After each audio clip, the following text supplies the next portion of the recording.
With all the talk about forward-facing sonar lately, some of you may think that technology like Humminbird 360 is obsolete. I've also had some people ask on the channel, hey Tyler, I only have money to buy one, 360 or Mega Live forward-facing sonar, which one should I get? Now to answer that question, I think it really does depend on what style of fishing you do. But in today's video, I wanna give you 5 different reasons why I actually like my Humminbird 360 over my Mega Live. So stay tuned, it's gonna be a good one. Now, one of the biggest reasons why I still utilize 360 so often is because it finds cover and structure that I'm not actively looking for. When you're using a unit like Mega Live, yeah, you can see fish as they're swimming through the water, but you have to actively be pointing that Mega Live to be able to see what is in front of you. You actively have to do it. Now with the 360 technology, you really have a radar that is constantly going around, actually sending you an image of the bottom at all times. You don't have to actively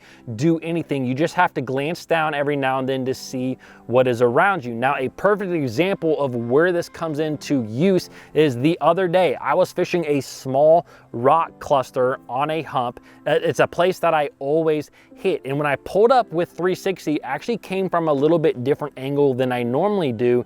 And when I was casting at this rock cluster, I actually looked down at the 360 and noticed that there was a small individual basketball-sized boulder that was about 50 feet away from that main cluster. Now, because I am still able to be very accurate with the 360, I cast right over to that boulder, hit it on the first try, and was able to catch a nice smallmouth bass. Now, the thing is I may have missed that fish if I was solely relying on my Mega Live, especially if it was a very windy condition, which this actually brings me to point number 2.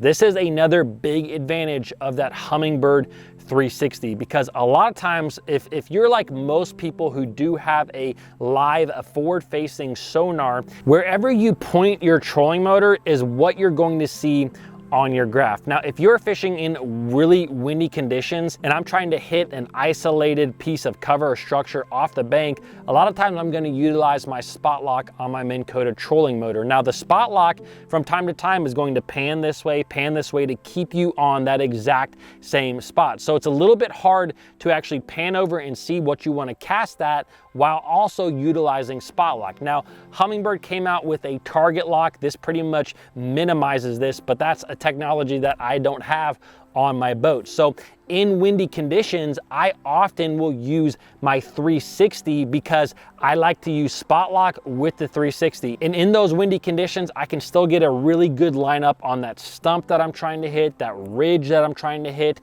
the grass line that I'm trying to hit with that unit. Speaking of fishing around grass, that actually brings me to point number 3, which is complete image layout. The thing that I love about 360 is I'm able to look down and see the entire bottom around me. Usually I set my 360 around 80 feet, but I can see 80 feet in every single direction at one time. And the nice thing is that you get a really clear image as to what is going down there on the bottom. Sometimes when you're using your Mega Live unit, yeah, you might see where rocks are closer in this direction and further away. And so you can kind of tell that the rocks are probably in a ridge like this. But with that 360 unit, you get a picture, you get an image of exactly what the bottom looks like. And to me, sometimes you just pick up on things a little bit different looking at an image of the bottom than when you do looking at that forward-facing sonar. So having a full-scale layout of the bottom, I think is really,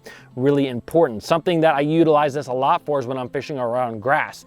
When I'm panning around with my Mega Live, I can see where there's little grass points. I can kind of guess because the grass will be closer in this direction and further away in this direction. But again, I look down at my unit, I can see that perfect little point on the 360. So those are the things that I really like the 360 over the Mega Live. Now, point number 4, where I typically like my 360 a little bit more than my Mega Live, is actually for waypoints. When I kind of get into an area and maybe I start catching fish, I like to mark a lot of the structure and cover elements that I'm seeing down there on the bottom. This might be a stump or a rock pile or a grass line. Now with that 360, it's very easy to just click on the 360 unit and make a waypoint. I can select certain icons so that I know if it's going to be grass or rock or brush down there. And to me, that is easier to do with the 360 than it is with the Mega Live. Now, the last thing that I really like Mega 360 over my Live unit is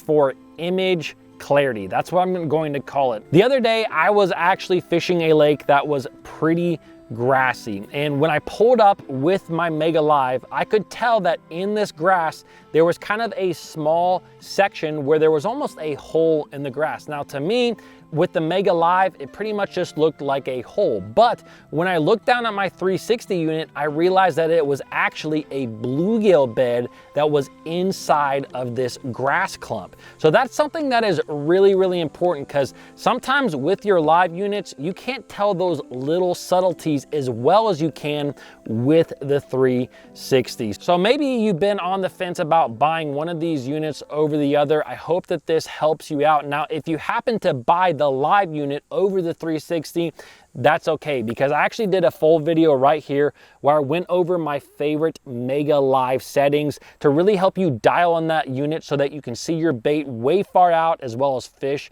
way far out and get the best image. I hope you guys enjoy this video. Comment below, subscribe, and I'll see you in the next one.